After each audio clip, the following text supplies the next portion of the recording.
Attention, attention. Ceci n'est pas de la fiction. Loi LOPSI 2. C'est la loi de programmation pour la performance de la sécurité intérieure. Avant tout, je tiens à vous présenter quelques piliers de notre démocratie. Ces braves gens élaborent des lois pour notre bien et notre sécurité. Voici Nico avec sa deuxième et troisième épouse. Nico et seulement sa troisième épouse. Nico et sa quatrième épouse à sa droite. Nico à la pêche à la morue. Et Nico avec sa cinquième épouse. Nous avons ensuite notre ami Eric, ministre de l'expulsion. Le voici avant sa promotion. Et notre ami Eric après sa promotion. L'ami Brice, délinquant multirécidiviste. Je vous rappelle que Alice Soumaré a été innocentée, pas lui. Je vous présente Xavier, son épouse dans la main droite, et l'escabeau qui lui est prêté par Nicolas dans la main gauche.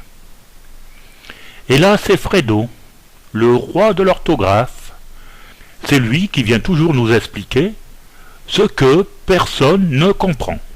Ici présent, le Saint Bernard. Oh non, faute de renouvellement, il ne fait plus l'affaire. Et l'ami Barouin, après avoir fait 3 enfants à Valérie Brokis, photographe et journaliste, a parfaitement réussi son recyclage.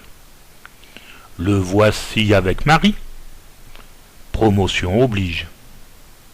Ensuite Michel, visiblement contente d'une 3e place provisoire. Pas de doute, François est très doué pour devenir président. Je ne verrai que 3 points de l'OPSI 2. Le premier, c'est le renforcement de la vidéosurveillance. Vous avez les caméras de l'an 2007.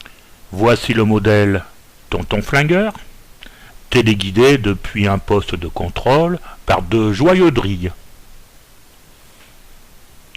Le modèle Cinéaste, parfaitement adapté pour la banlieue, avec un poste de supervision admirablement conçu à la situation.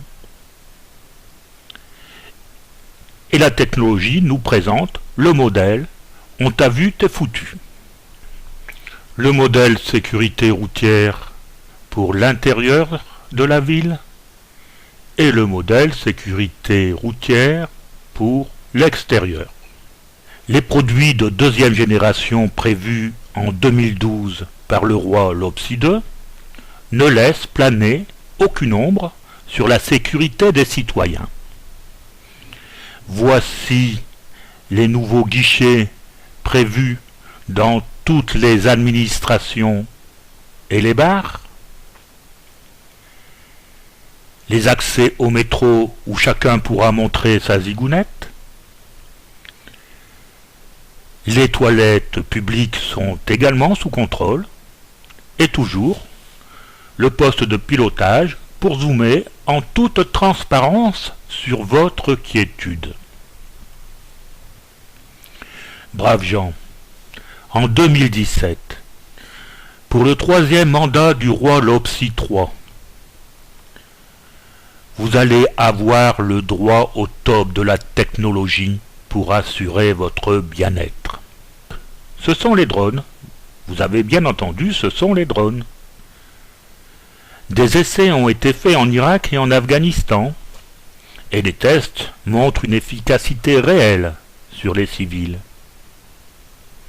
L'adaptation en milieu urbain est donc justifiée.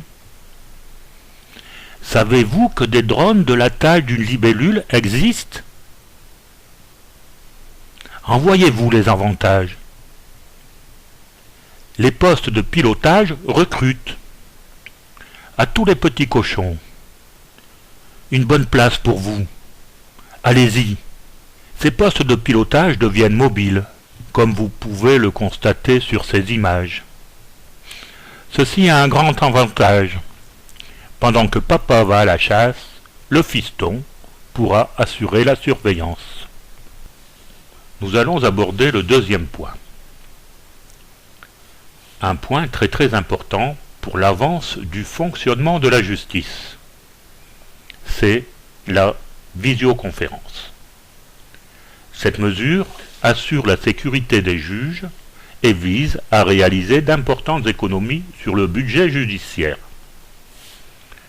De quoi s'agit-il? Les prévenus ne se rendront plus au palais de justice entre deux gendarmes.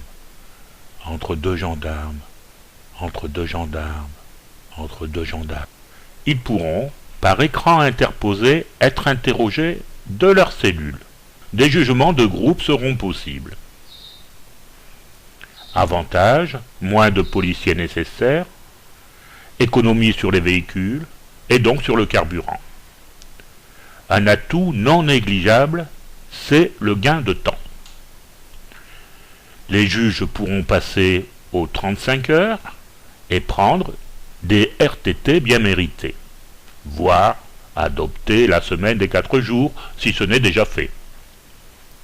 Enfin, les détenus ne seront plus stressés au contact des magistrats. Il arrive que des représentants de l'État deviennent de véritables hommes d'affaires. Des bénéfices considérables peuvent être réalisés grâce à eux. La nation devra montrer toute sa reconnaissance. En effet, vous avez eu dans les affaires Monsieur Pasqua, très connu, Monsieur De Villepin avec Clearstream, Monsieur Wörth avec Bettencourt, Monsieur Strauss-Kahn avec la mutuelle étudiante. Bon, on ne peut pas les citer tous. Vous savez qu'elles sont très nombreuses. Alors je m'explique. Comment sont réalisés ces profits? Chacun le sait. Nos hommes d'État se déplacent en voiture de fonction, avec chauffeur, et sont escortés par des motards de la gendarmerie.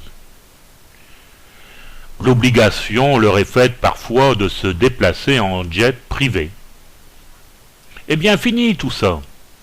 En cas de mise en examen, il leur sera offert un visiophone et ils pourront de leur appartement, de leur maison ou de leur résidence de campagne répondre au juge.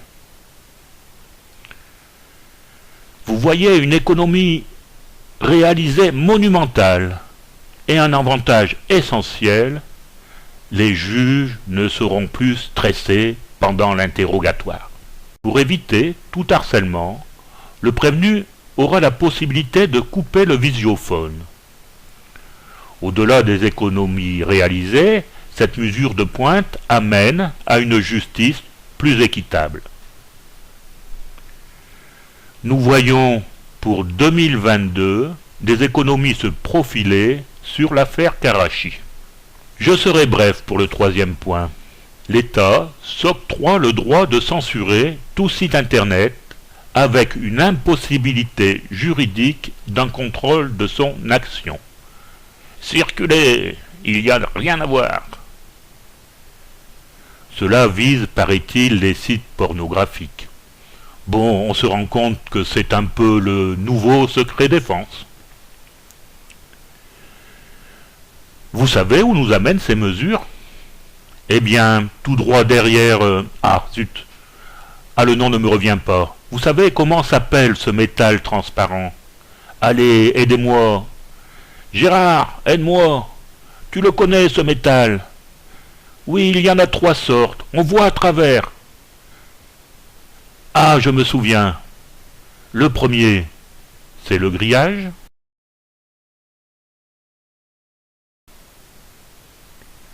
Le deuxième, les barbelés. et le troisième, les barreaux.